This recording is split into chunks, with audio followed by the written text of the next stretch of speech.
Hello guys, welcome back to my channel Earth Mom reactions. मैं हूं ज्योति और welcome है आप सभी का मेरे चैनल में। चैनल में नए हैं तो प्लीज़ चैनल को सब्सक्राइब ज़रूर कीजिए। वीडियो पसंद आई तो लाइक भी करिए। कमेंट सेक्शन में कमेंट करके अपने ओपिनियन मेरे साथ ज़रूर शेयर करना। और जैसे कि आप सबने मुझे बोला था कि आप सबको सचिन मनीषा के लेटेस्ट छठ मैया के गाने के ऊपर रिव्यू और रिएक्शन चाहिए, तो मैंने वो बना दिया है। आप जाके मेरे दूसरे वाले चैनल अर्थ मॉम देहरादून पे जाके वो रिएक्शन वीडियो भी देख सकते हैं, एंजॉय कर सकते हैं और अपने कमेंट्स वहाँ पर भी अपना पॉइंट ऑफ व्यू, अपना reviews about the song share कर सकते हैं। लेकिन इस वीडियो में हम लोग आज बात करने वाले हैं, जैसे कि मैंने इससे पहले कल जो वीडियो बनाया था तो मैंने वहाँ पर बात करी थी डांसर दीदी के बारे में, और मैंने आप लोगों को बोला था कि अभी हम लोग डांसर भैया के बारे में भी बात करेंगे।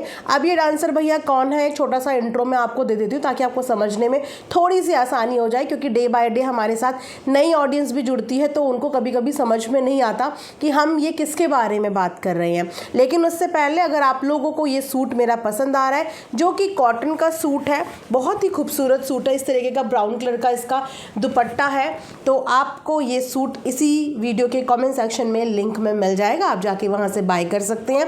साथ में कम्युनिटी पोस्ट में और भी चीज़ें हैं, अगर आपको उनमें से भी कुछ चाहिए तो आप वहाँ से बाय कर सकते हैं। तो बात करने वाले हैं आज हम लोग डांसर भैया के बारे में। तो डांसर भैया वो है जो हाल फिलहाल आप लोगों को सचिन मनीषा के घर पे नज़र आ रहे होंगे। सचिन मनीषा के घर पे नज़र आने का जो रीज़न है वो है उनका हेल्थ इशू। अब उनके हेल्थ इश्यूज़ के बारे में मुझे कोई भी आइडिया नहीं है कि उनको बेसिकली हुआ क्या है, क्योंकि ऐसी ऑफिशियली स्टेटमेंट सिर्फ एक कम्युनिटी के माध्यम से आई थी कि उनको ब्रेन स्ट्रोक हुआ है। बाकी आगे पीछे का कोई आइडिया नहीं है कि हमें एग्जैक्टली उनको हुआ क्या है, ठीक है। और अभी हाल फिलहाल सचिन मनीषा का जो गाना रिलीज़ हुआ है, उस गाने में एक बहुत ही महत्वपूर्ण भूमिका, एक जो अभी लेटेस्ट सॉन्ग पे सचिन मनीषा की एक सड़ू बॉस की भूमिका निभाते हुए भी नज़र आ रही हैं। अभी तक हमने डांसर भैया को डांसर नाम इसीलिए दिया क्योंकि उनका डांस का टैलेंट तो किसी से छुपा हुआ नहीं है। 6 मिलियन की जनता जो उनके पास है वो उनकी डांस, उनकी इस टैलेंट की बदौलत है। इस बार हमें डांसर भैया की एक्टिंग का नमूना भी देखने को मिला। आई एम श्योर कि जो लोग पहले से उन्हें जानते होंगे उन्होंने ये सब चीज़ें पहले भी देखी होंगी, लेकिन हमारे लिए ये नए हैं क्योंकि हम अब इनको धीरे धीरे जानने की कोशिश कर रहे हैं, कोशिश कर रहे हैं। तो आप लोगों को एक्टिंग भी देखने को मिली होगी और बहुत लोगों ने उनकी एक्टिंग को प्रेज भी किया है। पर्सनली कंट्रोवर्सी से हटके लड़के का डांस, लड़के की एक्टिंग नो डाउट अच्छी है। तो अब थोड़ा सा लड़के के बैकग्राउंड पे बात कर लेते हैं। वो बात करनी इसीलिए ज़रूरी है क्योंकि हाल फिलहाल डांसर भैया और डांसर दीदी की कंट्रोवर्सी भी सोशल मीडिया पे चल रही है। अब यहाँ पे गलती किसकी है? गलती हमेशा उस इंसान की होती है जो सोशल मीडिया पे पहल करता है, ठीक है। और वो पहल जाने अनजाने, इंटेंशनली अनइंटेंशनली जिसने करी थी वो थी डांसर भैया की बहन, यानी कि टोनिया। जी हाँ, जब डांसर भैया की तबीयत खराब हुई, वो हॉस्पिटलाइज हुए, उस समय पे टोनिया ने आके सोशल मीडिया पे एक स्टेटमेंट दिया। हालांकि उस स्टेटमेंट में उसने किसी पर्टिकुलर इंसान का नाम नहीं लिया, लेकिन वो कहते हैं ना कि समझदार को इशारा ही काफ़ी है।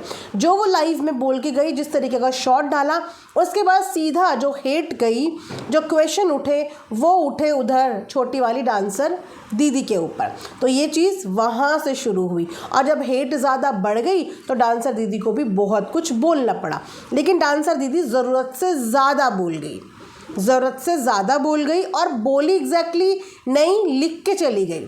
तो अभी तक भी ऑडियंस यही एक्सपेक्ट कर रहे हैं कि अगर किसी के साथ कुछ गलत हुआ है तो अपने प्लेटफॉर्म से आके आप अपनी जनता को बता सकते हो। फिलहाल मुद्दा यहाँ पे नहीं है, मुद्दा ये है कि हम थोड़ा सा प्रकाश डालेंगे डांसर भैया की जीवनी के ऊपर, क्योंकि अभी इतना हंसने बोलने वाला, एकदम टिंच पिंच दिखने वाले लड़के की ज़िंदगी की कहानी जब मैंने पर्सनली व्लॉग में देखी, thanks to again my subscriber जिन्होंने मुझे उस व्लॉग का लिंक भेजा। जैसे कि मैंने बोला कि ये अभी हम ऑब्जर्वेशन पीरियड में चल रहे हैं, तो रिएक्शन एज पर ऑब्जर्वेशन अप एंड डाउन हो सकते हैं क्योंकि हम बहुत ज़्यादा इनको जानते नहीं हैं।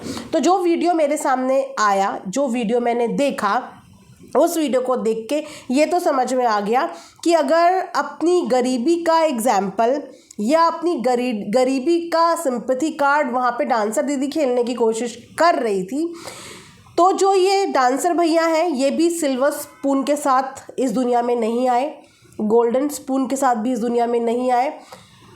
इनफैक्ट मुझे लगता है कि उनको तो कभी स्टील का स्पून भी नहीं मिला होगा। जब मैंने उनका वो व्लॉग देखा तो उनकी कंडीशन देख के और आज इस लड़के की कंडीशन देख के समझ में आ गया कि मेहनत करने वालों की कभी हार नहीं होती। जल्दी से सब कमेंट सेक्शन में सबसे पहले यही लिखिए कि मेहनत करने वाले की कभी हार नहीं होती। अपनी उस वीडियो में बहन के ऊपर इस समय पे जो बातें चल रही हैं वो भी क्लियर हो जाएगा कि जो बहन को बोला जा रहा है कि ये बहन ही नहीं है, जिस बहन को बोला जा रहा है कि ये बहन ही नहीं है, ये बहन तो बहुत पहले, आज से सालों पहले भी मम्मी के साथ, डांसर भैया की मम्मी के साथ दिखी हैं। डांसर भैया ने जब अपनी फैमिली को इंट्रोड्यूस किया था तो अपने बारे में बताया था कि हम 4 भाई और 1 बहन है, हम 4 भाई और 1 बहन है। तो इन भाई बहन के रिश्तों में कोई भी गंदगी नहीं है, ये भाई बहन ही है। बायोलॉजिकल है या नहीं है इसका मुझे नहीं पता, लेकिन दोनों भाई बहन ही हैं। अब यहाँ पे स्टोरी की बात करते हैं डांसर भैया की। तो डांसर भैया का जब घर देखा ना गाइज, सो घर देख के आप बिल्कुल भी जज नहीं कर पाओगे कि आज जो ये लड़का है इसकी ज़िंदगी कैसी रही होगी। ये लड़का 8 साल की उम्र से अपने घर की जिम्मेदारियाँ उठाने लग गया था। बहुत ही, कहते हैं ना, बहुत ही गरीब परिवार का लड़का, झुग्गी झोपड़ी से भी ख़राब उसके घर की कंडीशन थी। घर के चारों तरफ इतना गंदा वाला पानी भरा हुआ था, जो गंदा पानी अक्सर घर के अंदर भी घुस जाता था। पापा क्या थे क्या नहीं थे, पर जो भी थे घर की तरफ उनका कोई भी ध्यान नहीं था। पापा की साइड से अलग उनकी मम्मी को बहुत स्ट्रगल रहा है। उस समय पे एक बाप की, एक बेटे की, एक भाई की जिम्मेदारी उठाई 8 साल की उम्र में, और ये लड़का अपने अंकल के पास चला गया। जब ये अपने अंकल के पास गया तो वहाँ भी उसको सिल्वर स्पून, गोल्डन स्पून या स्टील का स्पून नहीं मिला।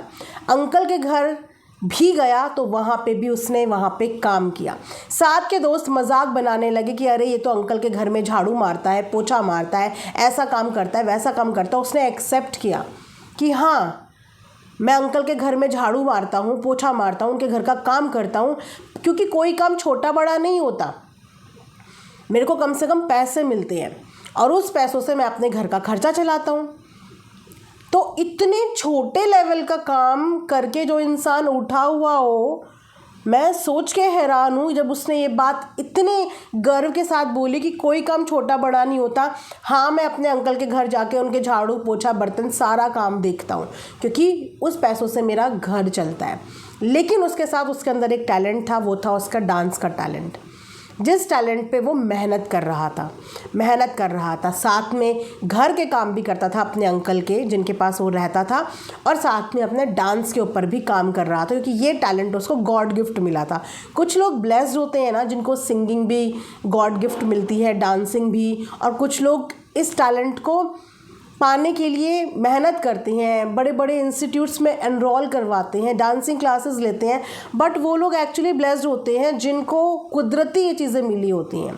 तो उसके अंदर भी कुदरती ये टैलेंट था, जिस टैलेंट पे उसने काम किया, डांस किया और मेहनत करी और एक दिन एक्चुअली में वो फेमस हो गया, वो वायरल हो गया। और जब वो वायरल हो गया उसके बाद उसकी ज़िंदगी में आई ये डांसर दीदी। आई नहीं, वो खुद लेके आए, क्योंकि डांसर दीदी की ज़िंदगी भी इन्हीं गरीब हालातों से चल रही थी। उनके घर की हालात भी सेम थे। उनके घर पे भी रोज़ का कलह कलेश होता था, बहुत मार पिटाई होती थी, चैन से जी नहीं पा रहे थे। पापा के 4 बच्चे थे और उन्होंने भी अपनी गरीबी का बखान बताया।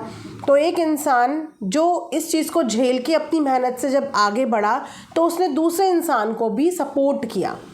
क्यों? क्योंकि दोनों के बीच में एक चीज़ कॉमन थी, वो था दोनों का डांस। दोनों के बीच में एक चीज़ कॉमन थी। जिस तरीके से डांसर भैया को डांस गॉड गिफ्टेड मिला था, उसी तरीके से डांसर दीदी को भी डांस गॉड गिफ्टेड मिला था, और दोनों का पैर बन गया। पैर बनते बनते दोनों ने काम किया, मुकाम हासिल किया, नेम फेम हासिल किया, और उसके बाद जो डांसर भैया की बहन है उनकी भी एंट्री हुई। क्योंकि डांसर भैया स्टोरी लाइन पे काम करते थे। अब स्टोरी लाइन पे काम करने के लिए आपको बहुत सारे कैरेक्टर्स की ज़रूरत पड़ती है। आप एक ही डांसिंग पार्टनर के साथ अपनी कोई भी स्टोरी लाइन कंप्लीट नहीं कर सकते, आपको अलग अलग कैरेक्टर्स की ज़रूरत पड़ती है। लेकिन यहाँ पे 100 बात की एक बात कि उस लड़के ने इतने बुरे दिन देखे हैं, उसके बनाए हुए घर पे जो क्वेश्चन उठा रही है इस समय पे डांसर दीदी, ये चीज़ गलत है, ये चीज़ गलत है, क्योंकि वो आगे बढ़ा और उसने डांसर दीदी का सपोर्ट किया, डांसर दीदी ने उसका नहीं किया। उसकी जर्नी भी आसान नहीं रही है, बहुत कठिनाइयों से भरी हुई जर्नी रही है। इसीलिए हम बोलते हैं ना कि हम सिर्फ बाहर की चीज़ों को देख के सामने वाले को जज करते हैं, लेकिन उसके पीछे की उसकी रियलिटी क्या है, उसके पीछे का उसका स्ट्रगल क्या है, ये हम कहीं ना कहीं देखना भूल जाते हैं या फिर हमारा ध्यान नहीं जाता। क्योंकि हमने इस लड़के को अभी बस हाल फिलहाल ये देखा कि यार ये बड़ा क्रिंज लड़का है, जिसके साथ देखो चिपक के डांस करने लगता है, ओवर फ्रेंडली है, ये ऐसा क्यों बिहेव करता है। लेकिन जब उसकी एक्चुअली में स्ट्रगल की कहानी सुनी तो वो लड़का ज़ीरो से हीरो बना है, आज ज़ीरो से आज हीरो बना है, क्योंकि उसने अपने टैलेंट पे भरोसा रखा और उस टैलेंट को लेके वो आगे बढ़ता रहा और उसने कभी किसी काम को छोटा बड़ा नहीं फील होने दिया। हाँ, वो एक्टिंग के अंदर इतना रंगा मंगा है, इतना रंगा मंगा है कि वो कुछ ज़्यादा ओवर कर देता है, जो कि ऑडियंस को इसीलिए ख़राब लग रही, क्योंकि हम अभी देखते हैं फैमिली व्लॉगिंग, फैमिली ऑडियंस है सारी की सारी, और इनके पास जो ऑडियंस है वो है क्योंकि ये डांसर है तो ऑब्वियसली डांसर्स को जो पसंद करते हैं वो डांसिंग वाली ऑडियंस ही होती है, या एक्टर्स होते हैं, या जो अपने टैलेंट पे काम कर रहे होते हैं, उनकी ऑडियंस अलग तरीके की होती है। तो जो डांसर भैया की ऑडियंस है, डांसर दीदी की ऑडियंस है, वो उनको भरपूर प्यार करती है, लाइक बहुत ज़्यादा प्यार करती है, क्योंकि बहुत सारे सॉन्ग्स पे भी ये काम कर चुके हैं। इनका टैलेंट लोगों को बहुत पसंद आता है, डांस हो, एक्टिंग हो, शक्ल सूरत सब कुछ बहुत पसंद आता है, इसीलिए वो अपनी फील्ड में काफ़ी अच्छा नेम फेम है उनका, पसंद करने वाले लोग अपनी फील्ड में काफ़ी हैं।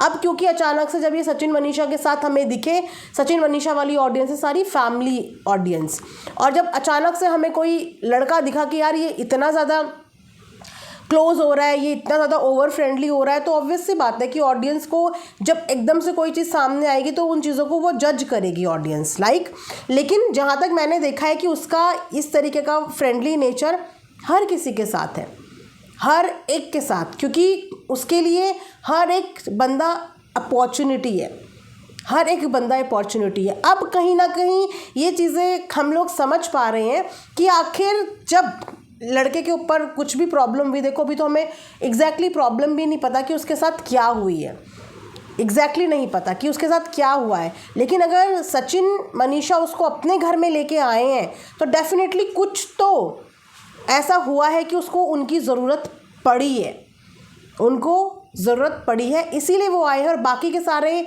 जो कलाकार हैं वो भी मिलने इसीलिए आए कि वो भी कुछ ना कुछ तो जानते समझते होंगे, कुछ ना कुछ तो उसने अपनी इज्जत या वो जगह उनके दिल में अपनी बनाई होगी कि एक एक आर्टिस्ट मिलने भी आया, देखने भी आया और पूछने भी आया। तो कुछ तो है गाइस जो ट्रांसपेरेंट नहीं है, बट अगर वो कुछ प्राइवेट है जिससे किसी का डिफेमेशन हो सकती है, तो मैं चाहती हूँ कि कभी सोशल मीडिया पे आए ही ना, अपने अपने एंड पे ये लोग अपने हिसाब से सॉर्ट कर लें, पर सोशल मीडिया पे आके ये सब चीज़ें ना करें। सोशल मीडिया पे ये नेगेटिविटी आती भी नहीं अगर कि जो ये डांसर भैया की बहन है टोनिया, ये आके अगर इस तरीके की हिंट ना देती। अब इसने क्यों हिंट दी, ज़्यादा घबरा गई थी, ज़्यादा गुस्सा हो गई थी, ज़्यादा चीज़ें हो गई थी, बचपने में दे दी, नादानी में दे दी, या जो भी करा। तो देखा जाए तो स्ट्रगल भरी ज़िंदगी डांसर दीदी की भी रही है और स्ट्रगल भरी ज़िंदगी डांसर भैया की भी रही है। दोनों ने मेहनत करके ये मुकाम हासिल किया है, मेहनत करके, और दोनों की स्ट्रगल स्टोरी सुन के आंखों से आंसू आ जाएंगे। आज जो ये डांस करते हुए हमें दिखते हैं, एक्टिंग करते हुए हमें दिखते हैं, मुस्कुराते हुए दिखते हैं, हंसते हुए दिखते हैं, जब आप इनकी स्टोरी देखोगे तो आपकी आंखों से आंसू आ जाएंगे। दोनों इतने, मतलब मैं सोच भी नहीं सकती थी कि मतलब ये स्टोरी होगी, मुझे लगा कोई सेटल सा लड़का है, सेटल सा आर्टिस्ट है, और इसीलिए जो है जगत भैया, मनीषा बहुत ज़्यादा इनसे मिल रहे हैं। लेकिन वो लड़का जो देख के आया है ना, जो करके आया है, उसे कहते हैं मेहनत, और उसे कहते हैं मेहनत का नतीजा। तो गाइज़, ये उन सब लोगों के लिए है जो मेहनत करके डिमोटिवेट हो जाते हैं कि हम मेहनत कर रहे हैं पर हमें इसका कोई रिज़ल्ट नहीं मिल रहा। सो आपकी किस्मत कब चमक जाए, आपको आपकी मेहनत का रिज़ल्ट कब मिल जाए, इसका कोई समय निर्धारित नहीं होता। तो अगर आपके अंदर कुछ भी टैलेंट है और आप मेहनत करना जानते हो तो एग्जैक्टली कोई काम छोटा बड़ा नहीं होता। कोई काम छोटा बड़ा, ज़िंदगी में कभी शॉर्टकट्स मत अपनाओ, कभी उल्टे सीधे काम मत करो 2 पैसे कमाने के लिए। मेहनत करके 2 पैसे कम कमाओगे पर इज्जत के साथ कमाओगे। इसीलिए शॉर्टकट में मत जाओ, गलत राह पे मत जाओ, कोई गलत काम मत करो। अपने टैलेंट पे भरोसा रखो, अपनी स्किल्स पे भरोसा रखो और अपनी मेहनत पे भरोसा रखो। तो एक दिन हर कोई वो मुकाम हासिल कर सकता है कि अपने परिवार को इज्जत से, मान सम्मान के साथ 2 रोटी खिला पाए। जब एक इंसान सेटल होता है ना, तो वो अपनी आगे की जनरेशन के लिए वो चीज़ें उपहार में देके जाता है कि जो दिन मैंने देखे वो दिन मेरी जनरेशन आगे की नहीं देखेगी। सो ये एक छोटी सी कहानी थी जो वीडियो मेरे सामने आई, उसके हिसाब से मैंने बताया। अगर आपकी भी कोई पर्सनल ओपिनियन है, कोई व्यूज़ हैं, पॉइंट ऑफ व्यूज़ हैं जो आपने भी देखा हो, कुछ आपको भी कुछ पता हो दोनों के ही बारे में, तो वो भी आप मुझे कमेंट्स में बताना। हम नेक्स्ट वीडियो में कवर करने की पूरी कोशिश करेंगे। फ़िलहाल इस वीडियो को यहाँ पे एंड करते हैं। Thanks for watching Earth Mom reactions. Bye bye, take care, love you all.